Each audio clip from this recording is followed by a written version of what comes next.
Bismillahirrahmanirrahim. Assalamualaikum warahmatullahi wabarakatuh. Bismillah, alhamdulillah, wassalatu wassalamu ala habibillah Sayyidina Muhammad ibn Abdillah wa ala alihi wa sahbihi wa mawalah.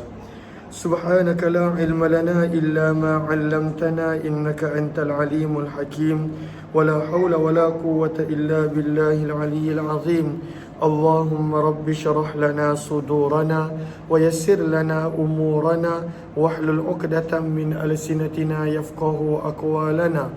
Allahumma faqqihna fid din wa 'allimna at-ta'wil bi rahmatika ya rabbal alamin walhamdulillahi rabbil alamin. Alhamdulillah summa alhamdulillah. Syukur kepada Allah Subhanahu wa taala di atas segala nikmat, kurniaan, peluang yang diberikan. Salam Sayyidul Ayyam, penghulu segala hari kepada semua. InsyaAllah pada pagi ini kita nak sambung pembacaan hadis daripada kitab Jami' Tirmizi, hadis-hadis yang telah dikumpulkan oleh Imam Tirmizi rahimahullahu ta'ala. Kita telah sampai pada tajuk besar ataupun dalam istilah dipanggil kitab. Kita telah sampai kepada tajuk besar yang ke-20, yang mana selepas daripada menerangkan tentang hadis-hadis berkenaan korban, Imam Tirmizi membawakan hadis-hadis berkenaan tentang nazar dan juga sumpah. Maka sebab itu kata Imam Tirmizi, abwabun nuzur, hadis-hadis yang menceritakan tentang nazar wal aiman dan sumpah an Rasulullah sallallahu alaihi wasallam, hadis-hadis yang sabit daripada Nabi sallallahu alaihi wasallam. Lihat kepada sahara pada baris yang ketiga, maka kata para ulama, nuzur adalah jamak kepada nazar bi fathihin nun wa dhammiha, ianya boleh dibaca dengan nazar, ianya boleh dibaca dengan nadru ataupun an-nuzru. Apakah maksud daripada nazar? Ijabul insan, apabila manusia itu melazimkan ala nafsihi, ke atas dirinya, waltizamuhu min ta'ah, sesuatu ketaatan. Maka sesuatu amalan yang tak lazim, contohnya puasa sunat tak lazim, tetapi dia pergi wajibkan ke atas dirinya, dia pergi lazimkan ke atas dirinya, maka perbuatan melazimkan ketaatan yang tidak wajib ke atas diri, maka itu dikenali sebagai nazar. Maka nazar ini boleh nazar secara umum. Contoh, saya nak solat tahiyatul masjid, contoh. Maka kalaulah saya solat tahiyatul masjid, maka dia dapat pahala sunat. Tetapi kalaulah saya nak dapat pahala lebih, saya nazarkan kejap lagi nak masuk masjid, contoh, kejap lagi nak masuk masjid, saya nazar untuk saya perlu buat tahiyatul masjid. Maka ada juga nazar begitu yang tidak terikat dengan apa-apa. Maka apabila saya buat begitu, jadilah tahiyatul masjid sebagai amalan yang saya beroleh pahala fardu, pahala wajib.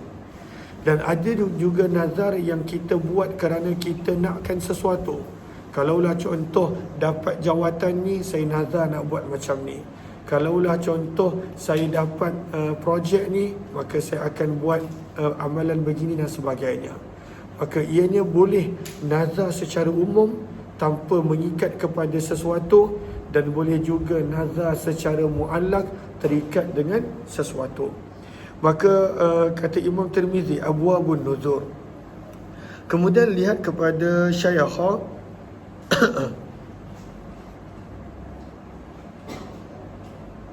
Okey, lihat kepada Syaikha pada baris yang kedua hujung.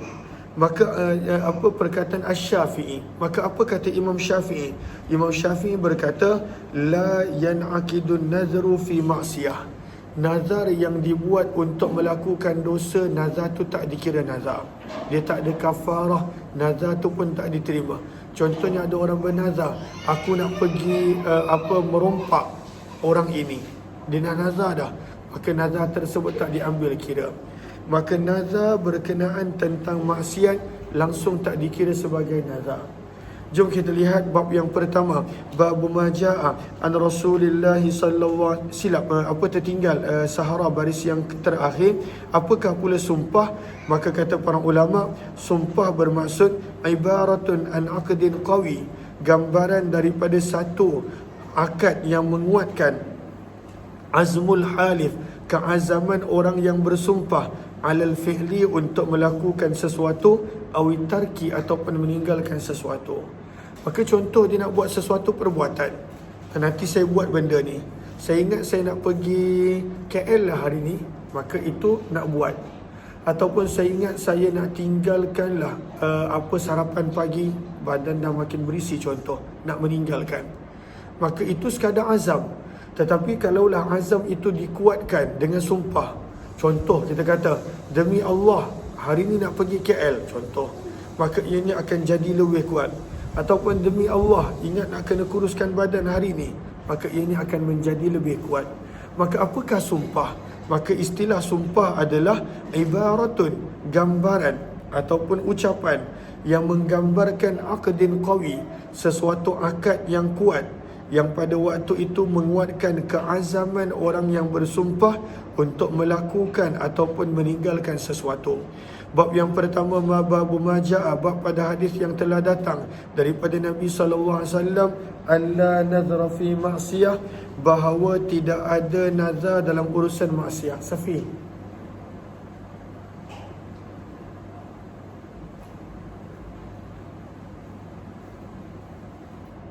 cuba call balik macam mana?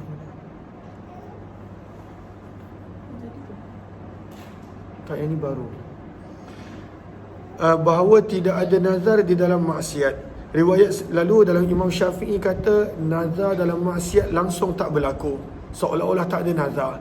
Maka tidak ada kafarah, tidak ada nak kena bayar apa-apa daripada sudut kafarah, dam dan sebagainya. Riwayat 1512. Wa bi ilai qala hadatsana Qutaibah qala hadatsana Abu Safwan an Yunus bin Yazid an Ibn Shihab an Abi Salamah an Aisyah radhiyallahu anha qalat, daripada Ummul Mukminin Aisyah radhiyallahu. Sebentar.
Allahumma salli ala habibina Muhammad wa ala alihi washabihi ajma'in. Allahumma salli ala habibina Muhammad wa ala alihi washabihi ajma'in.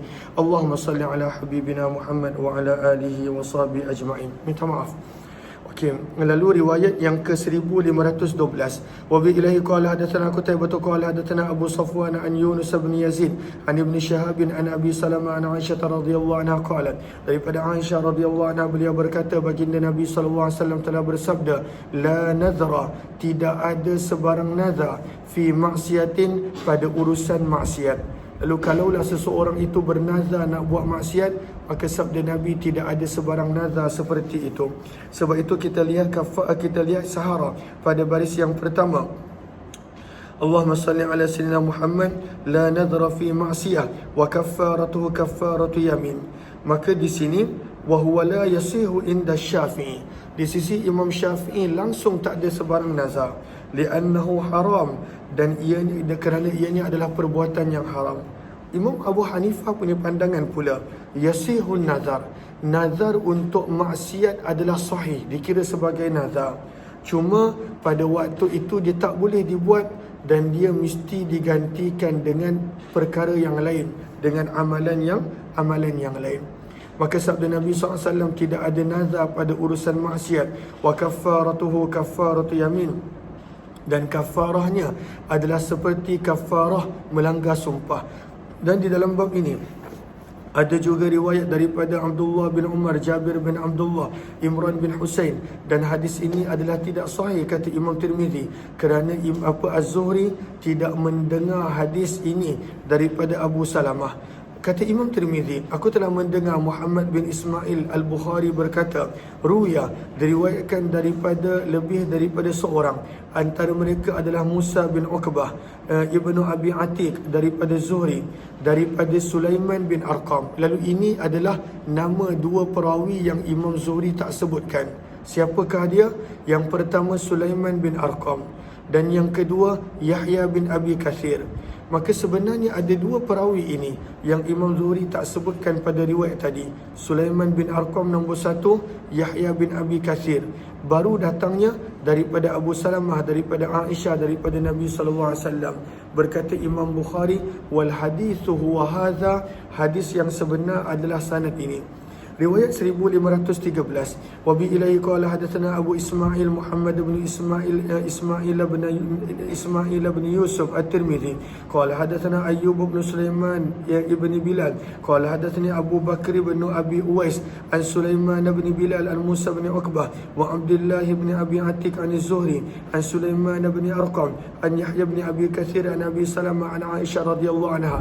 Daripada Aisyah radhiyallahu taala anha, sesungguhnya baginda Nabi sallallahu telah bersabda, la nazara, tidak ada sebarang nazar fi maksiyah, pada urusan maksiat. Maka nazar untuk urusan maksiat tidak sah dan tidak dikira sebagai nazar. Wa kaffaratuhu, dan kafarah untuk nazar, wa kaffaratu, dan kafarah untuk nazar adalah sama seperti mana kafarah ketika mana melanggar sumpah.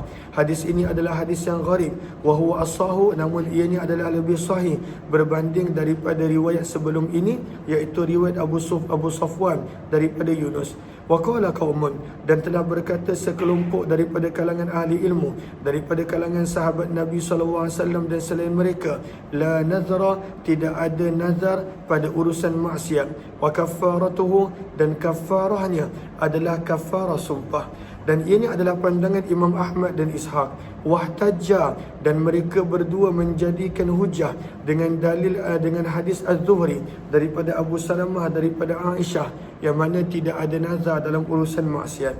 Wa qala ba'du ahli ilmi, dan sebahagian ahli ilmu berkata daripada kalangan sahabat Nabi SAW dan selain mereka, la nadhra fi ma'siyah, tidak ada nazar pada urusan maksiat, wala kaffarata fi dhalik, kafarah pun tak ada.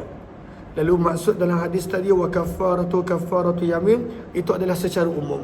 Tetapi tidak ada nazar untuk maksiat, tak dikira. Lalu kalaulah seseorang tu nazar nak buat maksiat, dia tak payah risau, nazar tu tak dikira. Adakah kena bayar kafarah? Kata Imam Syafi'i, wala kafarata fi zalik, kafarah pun tak ada. Dan itulah pandangan Imam Malik dan Imam Syafi'i.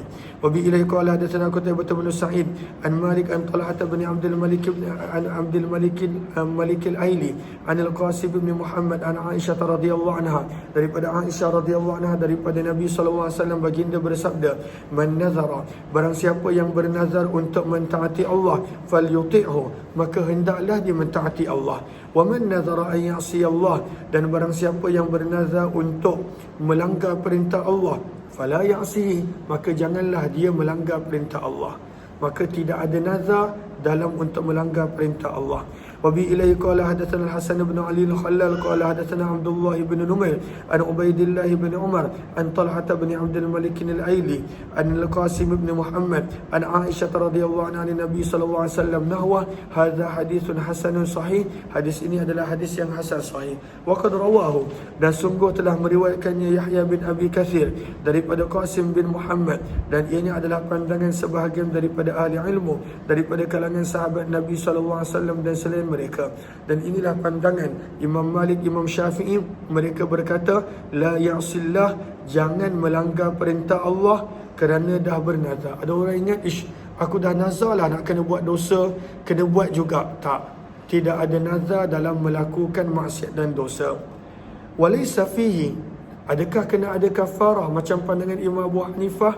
Walaysa fihi, dan tidak ada padanya sebarang kafarah seperti mana melanggar sumpah apabila nazar tersebut adalah nazar dalam maksiat.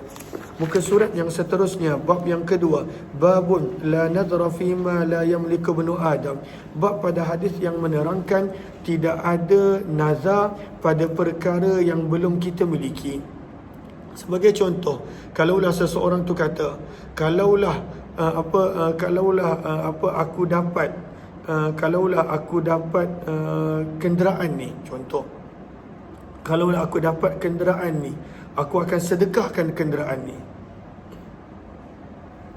Okey. Suara semua okey.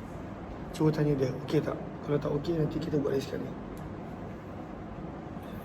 Okey, ahlan-ahlan kepada sahabat-sahabat yang baru join. Kita sedang membaca hadis-hadis daripada riwayat Imam Tirmizi.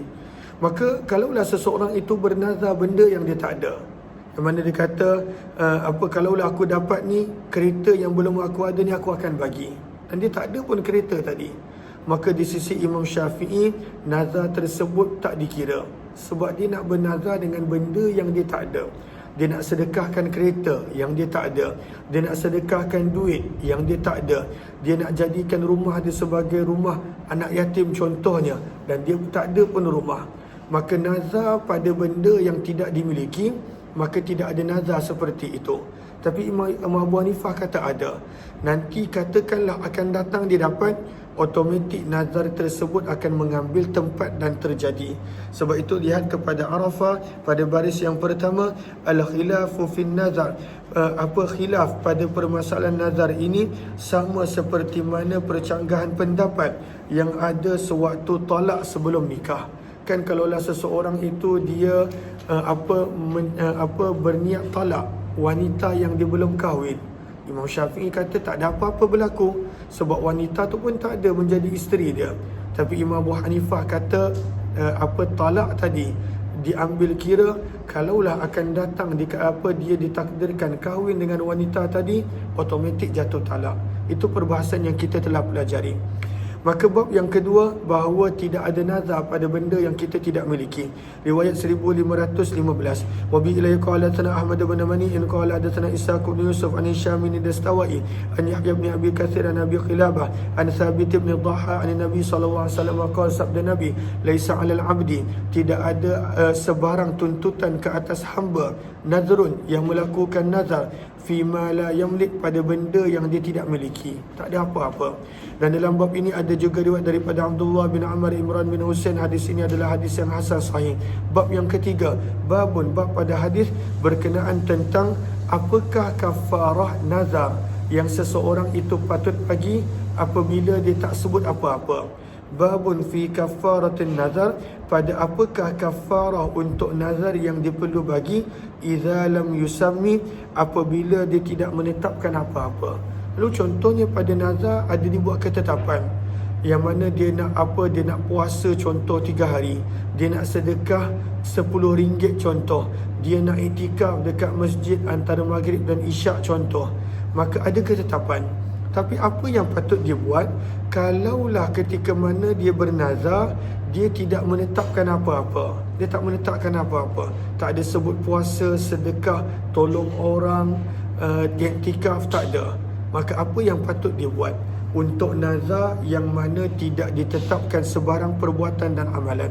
Riwayat 1516, wa bi ilaihi qala hadatsana Ahmad bin Mani'in qala hadatsana Abu Bakr bin Ayyash qala hadatsani Muhammad maula al-Mughirah ibn Syu'bah qala hadatsani Ka'b bin Al-Qamah an Abil Khair an Uqbah bin Amir radhiyallahu anhu, daripada Uqbah bin Amir radhiyallahu anhu, beliau berkata, baginda Nabi sallallahu alaihi wasallam bersabda, kafaratun nadri, kafarah untuk sesuatu nazar, idza lam yusammi, apabila tidak ditentukan, tidak ditetapkan apa-apa. Kafaratu yamin adalah kafarah ketika mana seseorang itu melanggar sumpah. Maka kalaulah seseorang itu dia langgar sumpah, apakah kafarah dia? Maka Allah dah sebut pada muka surat yang pertama daripada juz yang ke-7, maka di situ dah disebutkan tentang kafarah sumpah. Bab yang keempat, babun fi man halafa ala yamin fara'a ghairaha khairan minha. Bab pada hadis yang menerangkan bila seseorang itu telah bersumpah atas sesuatu sumpah, lalu dia mendapati ada benda lain yang lebih baik daripada apa yang dia telah sumpah, apa dia patut buat? Maka kalaulah dia dapat ada benda lain, maka dia patut tinggalkan sumpah dia dan lakukanlah benda yang lain tersebut. Beriwayat 1517, وبه إليه قال حدثنا محمد بن عبد الأعلى قال حدثنا المؤتمر بن سليمان عن يونس قال حدثنا الحسن عن عبد الرحمن بن سمرة قال رسول الله صلى الله عليه وسلم sabda Nabi, ya Abdul Rahman, wahai Abdul Rahman, la tas'alil imarah, janganlah kamu meminta jawatan, fa innaka, maka sesungguhnya kamu, in atatka, apabila jawatan tersebut datang kepada kamu, an masalah, selepas daripada meminta-minta, wukilta ilaiha, akan diserahkan ataupun akan dibebankan kamu kepadanya. Maksudnya tak ada siapa tolong kamu. Kalaulah kamu dapat jawatan selepas meminta-minta, maka Allah tak akan bantu kamu. Wa innaka, dan sesungguhnya kamu, in atatka, jika jawatan tersebut datang kepada kamu, min ghairi masalah, tanpa daripada meminta-minta, u'inta alaiha, maka kamu akan dibantu dan ditolong pada melakukannya. Wa idza halafta, dan apabila kamu telah bersumpah untuk melakukan sesuatu sumpah, faraaita, lalu kamu melihat, ghairaha, ada benda yang selain sumpah itu yang lebih baik, khairan minha, yang lebih baik daripadanya, fa'ti, maka lakukanlah perkara yang lebih baik tersebut, wal tukaffir, dan hendaklah kamu menunaikan kafarah an yaminika, daripada sumpah kamu. Kalaulah kita nampak ada benda yang lebih baik, buat benda yang lebih baik tadi. Dan dalam bab ini ada juga riwayat daripada Adi bin Hatim, Abu Darda, Anas, Aisyah, Abdullah bin Amr, Abu Hurairah, Ummu Salamah dan Abu Musa radhiyallahu taala anhu. Hadis Abdul Rahman bin Samurah adalah hadis yang hasan sahih. Bab yang kelima, babun fil kafarati qabla al-hins, bab pada menerangkan adakah boleh kita bayar kafarah, kita tunaikan kafarah sebelum kita langgar sumpah. Adakah boleh? Ataupun kena langgar sumpah dulu, baru pada waktu itu bayar kafarah.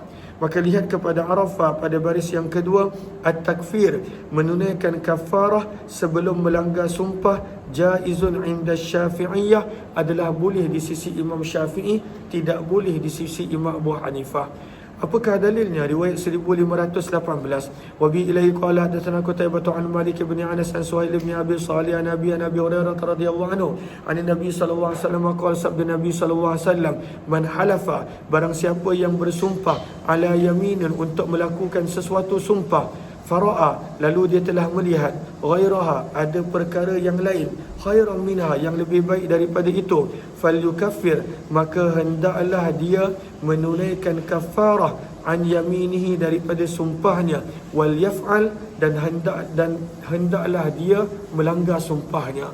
Lalu dia boleh bayar kafarah dulu dan baru langgar sumpah. Dan di dalam bab ini ada juga riwayat daripada Ummu Salamah. Hadis Abu Hurairah adalah hadis yang hasan sahih, dan beramal pada hadis ini di sisi kebanyakan ahli ilmu daripada kalangan sahabat Nabi SAW dan selain mereka, bahawa menunaikan kafarah sebelum melanggar sumpah tujzi'u adalah boleh. Dan inilah pandangan Imam Malik dan Imam Syafi'i, Imam Ahmad dan Imam Ishaq. Berkata sebahagian ahli ilmu, la yukaffir, tidak boleh menunaikan kafarah kecuali hanya setelah melanggar sumpah. Qala Sufyan Ats-Tsauri, berkata Sufyan Ats-Tsauri, in kaffara, jika seseorang itu menunaikan kafarah ba'dal hinth, setelah melanggar sumpah, itu adalah lebih aku sukai. Wa in kaffara, jika seseorang itu menunaikan kafarah qabla al-hins, sebelum daripada melanggar sumpah, ajza'ahu, sebenarnya itu telah mencukupi. Alhamdulillah, kita dapat baca lebih kurang 5 tajuk. InsyaAllah kita akan sambung selepas daripada ini. Apa yang baik daripada Allah. Billahi taufiq wal hidayah. Assalamualaikum warahmatullahi wabarakatuh. Jazakumullahu khairah. Terima kasih semua, jumpa lagi insyaAllah.